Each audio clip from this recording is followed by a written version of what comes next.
Hey everybody, welcome back to Leosophy. I got three more questions, and I just shaved, and I gotta say, most people who often have beards, they hate shaving. I love shaving. I think it feels wonderful, but I also miss kind of having a beard too. Anyway, three questions, and I also want to say thanks everybody who has been listening to the 13th floor. We've seen a huge uptick in downloads lately, and it's just been really nice, and a lot of fan mail too. So it's just been really nice, and thank you. Let's see, three questions and jump right in. Ah, shoot, I accidentally closed the question document. Just a sec. This one's kind of a two-parter. Um, you mentioned people evolved from herbivores. Are people herbivores? And is entomophagy a good thing? Okay. Yeah, that's really two questions. But whatever, I'll answer both parts of it. I don't know why I said that like all high and mighty. I'll answer both, I suppose. Anyway, um, second one's a little easier. Entomophagy is not inherently bad. I am a little weirded out by the way people are pushing it. Like the world will end if you don't eat the bugs and live in a pod. But but people absolutely did evolve to eat arthropods, including insects. And we know this because the human pancreas actually produces chitinase, which is used to break down the exoskeletons of invertebrates. So, I mean, we're very equipped for that. So it's 100% natural. The big problem is that in modern society, there's so many pesticides that have accumulated that could be a serious issue as far as health concerns go. Because again, even though they seem very different from us, the nervous system of an invertebrate and the nervous system of a mammal, they are similar enough to have remarkably similar effects. It's more a question of dosage rather than substance. Um, and as for the second part, physiologically, we definitely do lean more towards the herbivorous side of things. I've heard people argue that we're omnivores because we have incisors, these little teeth. But look at these. Look at them. They're they're really small. These are not made for tearing flesh. None of our teeth are made for rending flesh. Our incisors are actually made for breaking roots in half. Pay attention the next time you eat a carrot. If you want to split it laterally, you will use your bicuspids, two front teeth, and if you want to split it vertically, you will use your incisors. That's what they're for. Our teeth are very herbivore-like. Our stomach acid is very weak and also herbivore-like. Um, our intestines are much longer than the length of our body, whereas the carnivores is only like 3 times the length of their body. So yeah, physiologically we have a lot in common with herbivores. We don't have any claws, we don't have any canines. The only thing we really have that carnivores have is eyes in front of our heads and stereoscopic vision, and really that's because we are primates, and depth perception is very important when you're living in a tree. So yeah, physiologically we are not on par with omnivores or carnivores. And people get really, really emotional about that argument, and they get furious. Usually the run-of-the-mill response to that statement is, well, I'm going to eat 10, insert animal name here. Again, I'm not a vegetarian. I'm totally supportive of fishing and hunting and whatnot. I think it's fine. I'm not making that argument. I'm just pointing out that physiologically, yeah, we're pretty much herbivores. The issue with that, though, is our brains actually did evolve as a response, kind of a feedback loop, really. The stereoscopic vision allowed us to hunt, and chimpanzees hunt too, incidentally, which in turn led to a surplus of calories, which allowed our brains to develop, which made us better at hunting, which meant that we would get more food in the form of meat, which meant more calories, which meant bigger brains, and it just kept going back and forth. And eventually, I mean, really, human society exists because of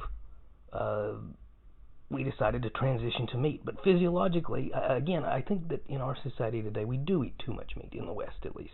We do eat too much meat. It's an unhealthy amount of meat. Again, that's pretty subjective. But I'm not a vegan. I'm not a vegetarian. I'm just pointing out these teeth are not an omnivore's teeth. If you want to see an omnivore's teeth, look at a raccoon's teeth. They have massive, massive canine teeth. You want to look at an omnivore's stomach? Look at a raccoon's stomach. They have very concentrated stomach acid. You want to look at an omnivore's entrails? Look at a raccoon's entrails. They're very short compared to their body. We don't have any of those things.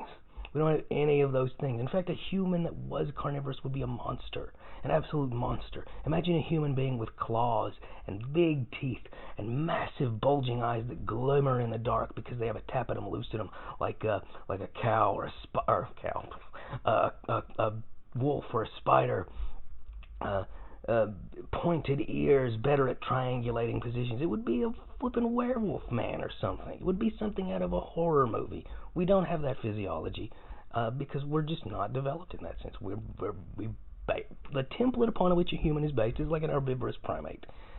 That being said, it had a huge effect on our evolution. In fact, I would go so far as to argue that if there's sentient life out there in the stars, like us, they evolved from hunting animals.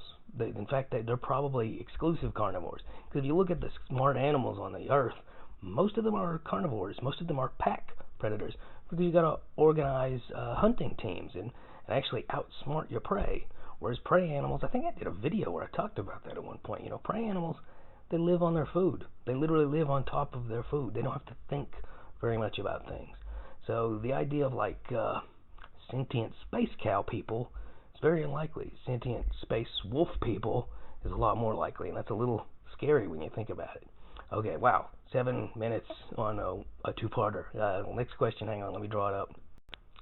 Second question, man, my lips look really red in this lighting. Like, I look like I'm wearing lipstick. Anyway, okay, next question. Dang it, I closed it again. There we go. Why do salmon die after they breed? It's a series of hormones that it's programmed death. The same thing happens with cephalopods too. Unless that's not what you're asking. If you're asking what's the reasoning behind it, the water in which salmon are spawned is very safe. There's not a lot of predators, and that's one of the advantages of spawning there. But it's also very poor in resources. So by having these generations of going to the ocean where there's a lot of resources and then coming back and dying, what they're doing is they're creating this temporary surge in resources, and that allows the next generation to sort of feed off of what's growing, as a result. And it's an interesting. There's almost something beautifully symbolic about it because you've got the previous generation literally feeding the subsequent generation using their own bodies. But that's the reasoning behind it. So it's hormone cascade if you're asking why they die, and it's in order to allocate resources from the ocean to the rivers in order to feed their offspring. If you're asking why it happens. Hang on, let me drop the last one. Man, you mentioned poikilotherms and homeotherms in a previous video. Are there any mammals that are poikilotherms, and are there any non-mammals that are homeotherms? Yeah. Great white sharks are actually homeothermic. They can actually regulate their body temperature metabolically, and they're a fish. It's so easy to forget that sharks are fish. They're so unique. And on the other side of things, even though they're not technically poikilothermic, possums have a lower body temperature than most other mammals. It actually allows them to be very resistant to snake venom. And most interestingly, sloths are heterothermic, and many people argue that they're actually poikilothermic because they vary a lot in temperature. It's bizarre. Their metabolism is really not suited to regulate their temperature. That's one of the reasons why they're so slow. If they actually move fast, they can overheat and die. Very similar to how a lizard will in the hot sun if they move fast. Yeah, like if I remember right, a sloth's body temperature, it'll range between I want to say 64 and 92 degrees. That's a huge swath, especially when you consider that they live in the rainforest, which is, pretty stable compared to most of the world in terms of temperature. It's wild. So yeah, that answers it, everything. Like, share, subscribe, keep asking questions, and thanks for all the views on the 13th floor. Bye.